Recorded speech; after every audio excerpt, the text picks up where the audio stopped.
Welcome to Storytime with Nanny. This is day 22, and we're still in Path to Adventure. And let's see. Wow. There's a lot of good stories in this one. The editors are Laurel Hicks, Marion Hedquist, Sheila Conrad, Debbie Beck. Art is by Brian Jekyll, Frank Hicks, Jim Hutchison, John Ball, Joe Degani, Terry Lynn Brumall, Omar Garcia, and designed by Michelle Johnson. Let's see, what story are we starting with today? Oh, this is a cute one. The name of the story is The Animals and the Mirror, and it's by F.A. Walker. So they go by their initials, F.A.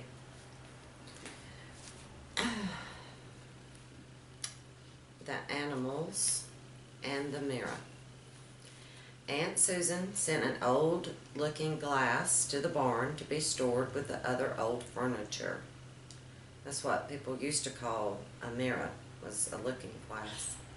The farm boy stood it on the floor of the barn until he should have time to put it away. The mirror was broad and long, and it had a dark wooden frame. An old duck waddled into the barn and caught sight of herself in the mirror. "There's another duck," she said. "I wonder who she is." And she walked toward the reflection. "She is rather friendly," the duck went on. "She's walking towards me. Her feathers are very handsome, but she certainly has large feet." Just then she bumped into the mirror. "Goodness," she cried, "that duck is in a glass case. Why are you in there?" "Well, you needn't answer if you don't want to," she said, walking away. "A glass case is a good place for you. Just then a pig came along, nosing around, and stood in front of the mirror. "What are you doing in here?" he asked, thinking he saw another pig. His nose hit the glass, and he stepped back. "So you are in a glass pen," he said. "You are not very handsome, and your nose is not as long as mine. I cannot see why you should have a glass pen." And away he trotted to tell the other pigs about the very plain-looking pig. Kitty came along next and walked in front of the mirror, turning her head and swinging her tail. She had seen a mirror before and knew what it was. The cat wanted to look into the mirror, but she saw the dog coming in the door, and she did not want him to think her vain. The dog walked over to the mirror and gazed in. Then he looked foolish. He had seen a mirror before too, but not as often as the cat. "Thought it was another dog, didn't you?" she laughed. "Here comes the donkey. Let's hide behind those barrels and see what he does." The donkey went up to the mirror. "Another donkey has arrived," he said. "I suppose I should speak first, since I have lived here so long. Why, he is coming to meet me. That is friendly indeed." Thump! His nose hit the glass. "Well, I had better give up," he said. "You are in a glass case, but I don't know why you should be. You are a homely creature, and your ears are not as long as mine." And he walked off with a disgusted air. The cat rolled over and over, and the dog buried his head in his paws. "Did you ever see anything so funny?" he said to the cat. "Hush," she replied. "Here is the rooster." The rooster stopped quite still when he saw himself in the mirror. "Well, where did you come from?" he asked, ruffling his feathers. He walked straight to the mirror and flew at the other rooster. Bang! He went against the glass. "In a glass case, are you?" he said, as he stretched out his neck and looked very fierce. "You should be. You are a sight. Your feathers are ruffled, and you are not half as handsome as I am." And off he walked, satisfied that he was handsomer than the other rooster. "Oh dear," laughed the cat, "I certainly shall scream. They all think they are handsomer than their reflections. Here comes the turkey gobbler. Let's see what he does." The gobbler walked slowly over to the mirror and looked at his reflection. "Now," he asked, "where in the world did they get you? You are an old, bald-headed creature, and your feathers need oiling. You look like last year's turkey." And off he strutted. The cat and the dog leaned against the barrels and laughed until the tears ran down their faces. "Keep still," said the dog. "Here comes the speckled hen and her chickens." Speckled Hen walked around, picking up bits of corn. Suddenly she looked up and saw the mirror. "There's a hen with a brood of chicks, but they are not as handsome as mine," she said, walking toward the looking glass. "Where do you live? I know you do not belong here." And she looked closer at the other hen. Click, her bill hit the glass. "Well, if she isn't in a glass coop," the hen said, stepping back.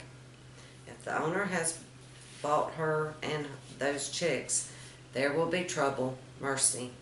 One of the chicks is bow-legged, and they are a skinny-looking lot." Then she clucked to her chicks and walked out of the barn. Oh dear," laughed the dog. "They all think the same. They certainly are a conceited lot. Here comes the goose." The goose waddled over to the mirror. Well, well, if there isn't a new goose," she said, "and she is walking toward me. I must be friendly." Snap, her bill struck the mirror. "Oh, you are in a glass box," she said. "Have you come to stay?" As she stretched out her neck. "My, but you have a long neck," she went on, "and your feathers are nice and smooth. I suppose you cannot hear in that box." Then she walked away, nodding goodbye. The other goose, of course, nodded also, and Goosey went away satisfied. "She is not as much of a goose as the others," the cat remarked. "The peacock is coming," said the dog. "Keep quiet."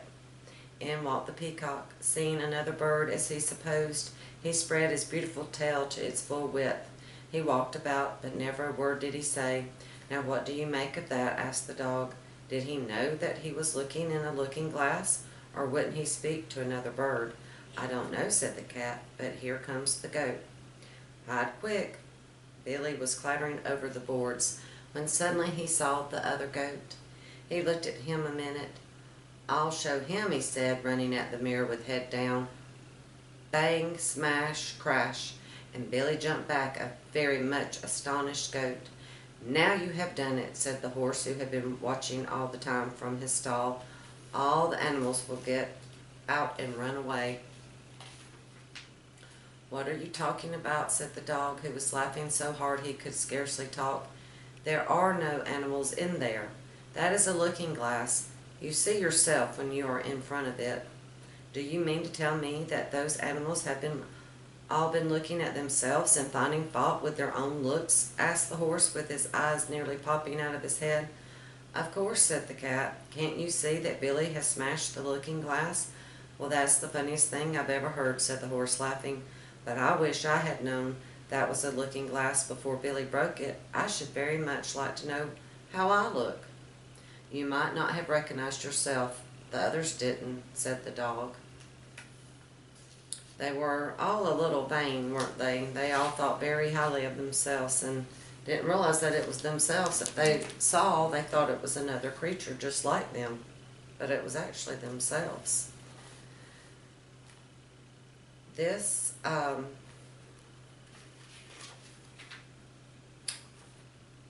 one is a cute one.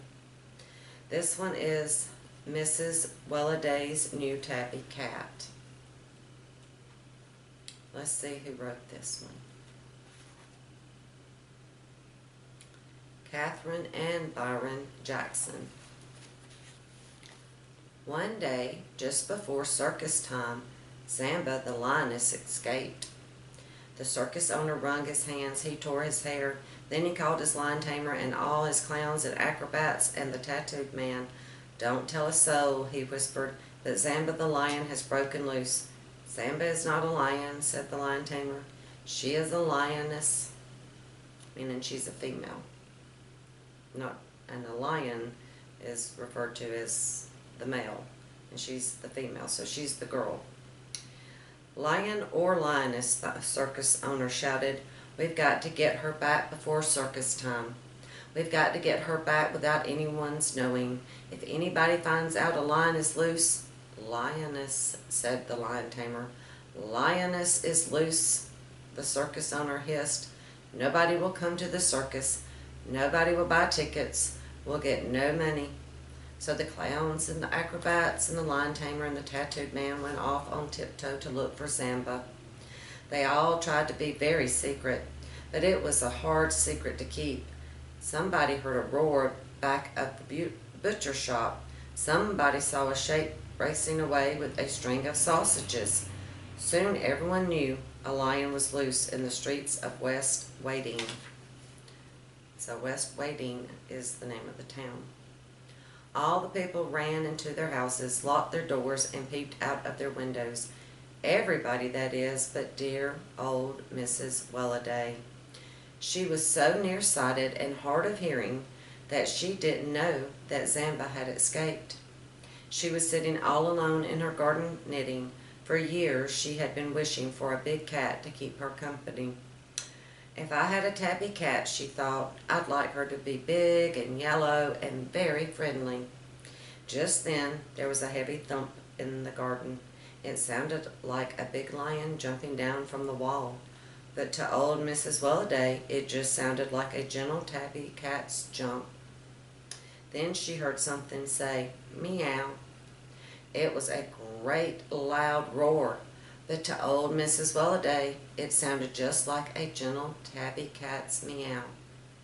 She put on her thick glasses. There, sure enough, was something that looked like a large yellow cat licking her hand. The old lady was so happy that she jumped right out of her rocking chair. She hugged the cat. She brought a big bowl of milk for it. The big cat was thirsty after all those sausages. She lapped up the milk in a wink and begged for more. Gracious me, said old Mrs. Welladay, we'll just have to go to the store for more milk. She brushed and combed her beautiful new cat. She tied a long pink ribbon around the cat's neck. The cat liked that.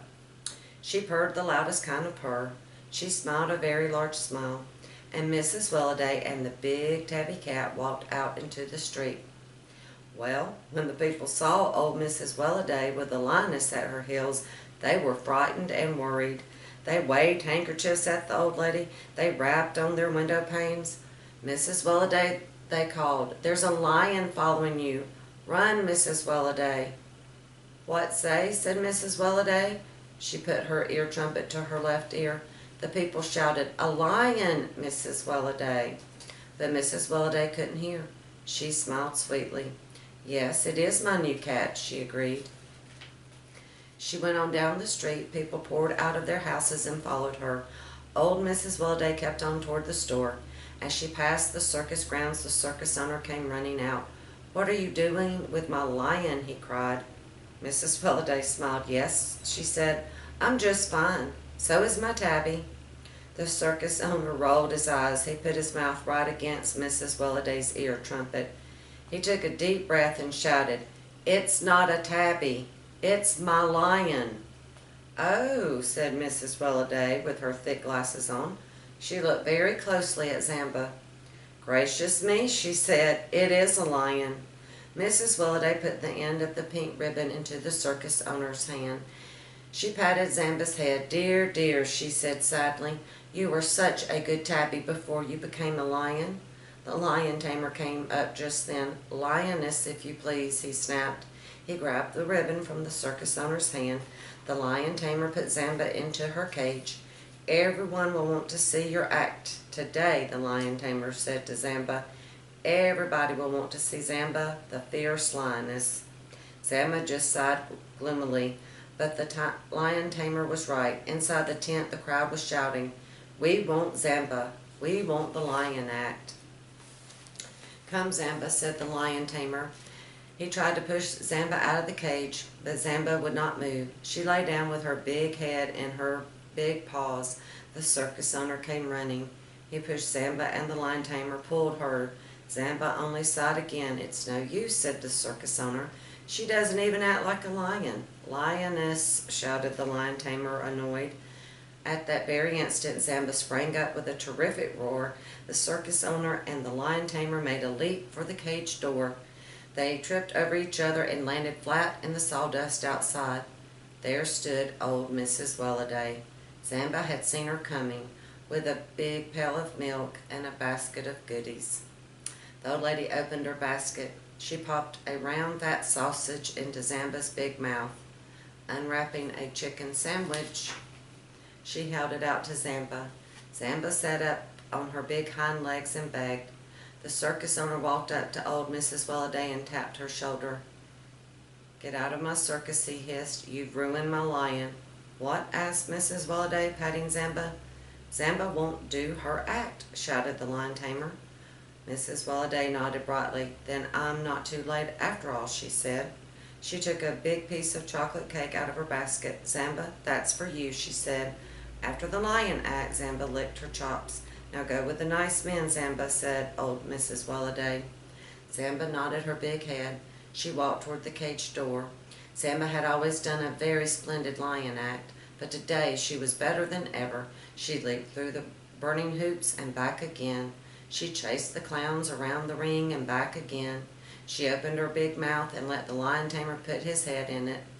The crowd stamped and shouted and whistled and cheered as Zamba marched out of the ring. She followed Mrs. Welladay back to the cage to the big piece of cake. After the show, the circus owner went to see Mrs. Welladay. "How would you like to travel with the circus?" he said. Somehow old Mrs. Welladay heard that perfectly.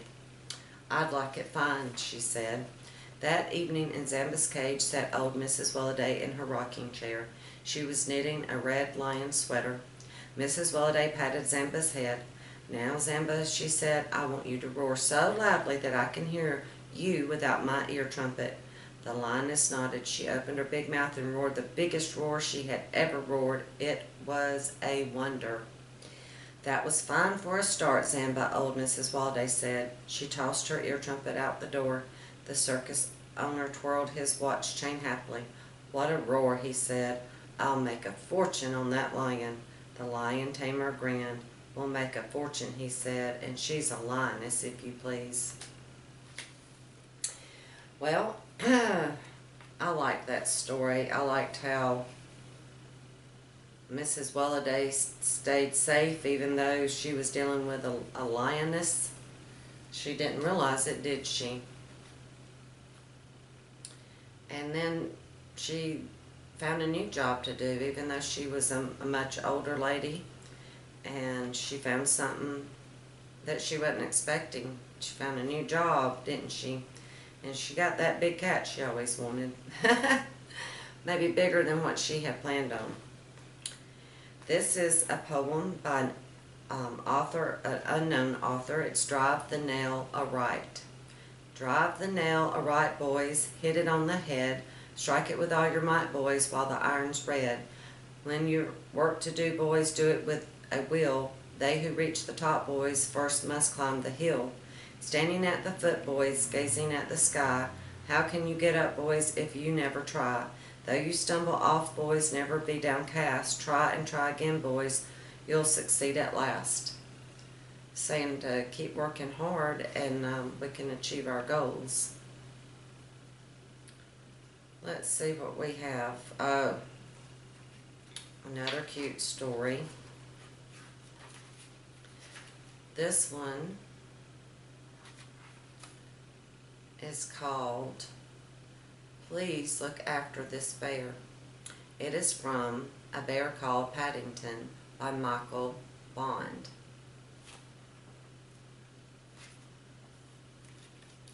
Mr. and Mrs. Brown first met Paddington on a railway platform. That's where the trains stop to pick people up and let people off the train. In fact, that was how he came to have such an unusual name for a bear, for Paddington was the name of the station at the train station. The Browns were there to meet their daughter Judy, who was coming home from school for the holidays. It was a warm summer, and the station was crowded with people on their way to the seaside. Trains were whistling, taxis hooting, porters rushing about, shouting at one another, and altogether there was so much noise that Mr. Brown, who saw him first, had to tell his wife several times before she understood. A bear on Paddington Station? Mrs. Brown looked at her husband in amazement. "Don't be silly, Henry. There can't be." Mr. Brown adjusted his glasses. "But there he is," he insisted. "I distinctly saw it, over there, behind those mailbags. It was wearing a funny kind of hat." Without waiting for a reply, he caught hold of his wife's arm and pushed her through the crowd, round a trolley and laden with chocolate and cups of tea, past a bookstall and through a gap in a pile of suitcases towards the Lost Property Office. "There you are," he announced triumphantly, pointing toward a dark corner. "I told you so." Mrs. Brown followed the direction of his arm and dimly made out a small, furry object in the shadows. It seemed to be sitting on some kind of suitcase, and around its neck there was a label with some writing on it. The suitcase was old and battered, and on the side, in large letters, were the words, "Wanted on voyage." Mrs. Brown clutched at her husband. "Why, Henry," she exclaimed, "I believe you were right after all. It is a bear." She peered at it more closely. It seemed a very unusual kind of bear. It was brown in color, a rather dirty brown, and it was wearing a most odd-looking hat with a wide brim, just as Mr. Brown had said. From beneath the brim, two large round eyes stared back at her. Seeing that something was expected of it, the bear stood up and politely raised its hat, revealing two black ears. "Good afternoon," it said in a small, clear voice. Good afternoon," replied Mr. Brown doubtfully. There was a moment of silence. The bear looked at him inquiringly. "Can I help you?" Mr. Brown looked rather embarrassed. "Well, no, as a matter of fact, we were wondering if we could help you." Mrs. Brown bent down. "You're a very small bear," she said. The bear puffed out its chest. "I'm a very rare sort of bear," he replied importantly. "There aren't many of us left where I come from." "And where is that?" said Mrs. Brown. The bear looked round carefully before replying. "Darkest Peru. I'm not really supposed to be here at all. I'm a stowaway." "A stowaway?" Mr. Brown lowered his voice and looked anxiously over his shoulder. He almost expected to see a policeman standing behind him with a notebook and pencil taking everything down. "Yes," said the bear. "I migrated, you know." A sad expression came into its eyes. "I used to live with my Aunt Lucy in Peru, but she had to go into a home for retired bears." "You don't mean to say you've come all the way from South America by yourself?" exclaimed Mrs. Brown. The bear nodded. "Aunt Lucy always said she wanted me to migrate when I was old enough. That's why she taught me to speak English." "But whatever did you do for food?" asked Mr. Brown. "You must be starving." Bending down, the bear unlocked the suitcase with a small key, which it also had round its neck, and brought out an almost empty glass jar. "I ate marmalade," he said rather proudly. "Bears like marmalade, and I lived in a lifeboat." "But what are you going to do now?" said Mr. Brown. "You can't just sit on Paddington Station waiting for something to happen." "Oh, I shall be all right, I expect." The bear bent down to do up its case again. As he did so, Mrs. Brown caught a glimpse of the writing on the label. It said simply, "Please look after this bear. Thank you." She turned appealingly to her husband. "Oh, Henry, what shall we do? We can't just leave him here. There's no knowing what might happen to him. London's such a big place when you're nowhere to go. Can't he come home and stay with us for a few days?" Mr. Brown hesitated. "But Mary, dear, we can't take him. Not just like that. After all." "After all what?" Mrs. Brown's voice had a firm note to it. She looked down at the bear. "He is rather sweet, and he'd be such company for Jonathan and Judy, even if it's only for a little while. They'd never forgive you if they knew you'd left him here." "It all seems highly irregular," said Mr. Brown doubtfully. "I'm sure there's a law about it." He bent down. "Would you like to come and stay with us?" he asked. "That is," he added hastily, not wanting to offend the bear, "if you've nothing else planned." The bear jumped, and his hat nearly fell off with excitement. "Oh, yes, please. I should like that very much. I've nowhere to go, and everyone seems to be in such a hurry." "Well, that's settled then," said Mrs. Brown, before her husband could change his mind. "And you can have marmalade for breakfast every morning, and she tried hard to think of something else that bears might like. Every morning the bear looked as if he could hardly believe his ears. I only had it on special occasions at home. Marmalade's very expensive in darkest Peru. Then you shall have it every morning, starting tomorrow, continued Mrs. Brown, and honey on Sunday. A worried expression came over the bear's face. Will it cost very much? He asked. You see, I haven't very much money. Of course not. We wouldn't dream of charging you anything. We shall expect you to be one of the family, shan't we, Henry? Mrs. Brown looked at her husband for support. Of course, said Mr. Brown. By the way, he added, if you are coming home with us, you'd better know our names. This is Mrs. Brown, and I'm Mr. Brown. The bear raised its hat politely twice. I haven't really got a name, he said. Only one that no one can pronounce here in this country. Then we'd better give you an English one, said Mrs. Brown. It'll make things much easier. She looked around the station for inspiration. It ought to be something special, she said thoughtfully. As she spoke, an engine standing in one of the platforms gave a loud whistle and let off a cloud of steam. I know what, she exclaimed. We found you on Paddington Station, so we'll call you Paddington. Paddington? The bear repeated it several times to make sure. It seems a very long name. Quite distinguished, said Mr. Brown. Yes, I like Paddington as a name. Paddington it shall be. Thought that was a cute story. So it was actually a little bear without a family. That's kind of sad, isn't it? But he did find a home. And we all need to live somewhere, don't we? Including bears. Well, I'm thinking that, the next one I think is a little long, and that's all we have time for today. So when we pick back up, we'll still be in this same book. There's lots of good stories in this one. So thank you for joining Storytime with Nanny, and I do hope you have a great, blessed day.